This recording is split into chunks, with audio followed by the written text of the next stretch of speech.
Hello, welcome to Coffee and Betty. Today I want to show you how to make a super fast high-end restaurant side dish in about 3 minutes. That's all it takes. It's a couple super easy steps and it'll give you Popeye strength. You're gonna need a little bit of garlic. I don't even want to get a cutting board out. I'm just gonna put them through my garlic press. You don't have to peel them. You could leave the peel on there. We're gonna use about 1/3 of a bag of spinach. I get this at Costco. It's like $5, I think, and about 1/3 is what's going to fit in here. It cooks down quickly. If you need to, you can do a batch after, but I would do them singularly first. So let's get this on a medium-high heat. Once it's on in a nice medium-high heat, give it just a drizzle of oil. It doesn't have to be a fancy oil. I use avocado oil. Press your garlic in there. Kind of squirts all over. You want to move pretty quickly so you don't burn your garlic. This is where I make a huge mess. Avert your eyes.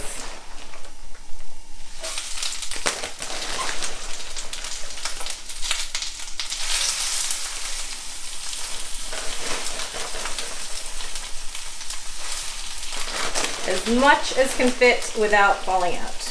That's the plan. A little more. Yeah. How many have I lost? A lot. Like 3. Nah, fine. Okay, I do this before it gets really cooked down because I feel that it just disperses better. So a couple of good cracks of pepper, a nice little pinch of salt. I don't even think that was a half a teaspoon. And then with your pinchers, I kind of just go in and twist it. Oops. Don't worry about that, Beck. Keep it moving so that garlic on the bottom doesn't burn. You can see it's already reduced in size. Don't leave it, I promise you. Just keep moving it the whole time. Almost done. So at this point, even though it's not completely done, I'm turning it off. The residual heat will continue to cook it. And then we need just the tiniest squeeze of lemon, maybe about 1/3 of a lemon. I kind of just send it through my fingers so I can catch any seeds. And that is it.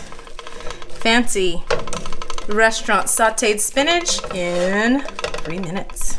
I love spinach because it can go with any protein. You put a piece of fish on this, I mean, dinner is done. It's delicious. You gotta hit it with that lemon afterwards though. If you don't, then it's just left kind of, I don't know, boring. Garlic and lemon. Mwah. So thank you for joining me at Go Beyond Betty, where you are taking risks in the kitchen. Adding a new side to the repertoire in 3 minutes, because you're cool like that. We'll see you next time. Bye.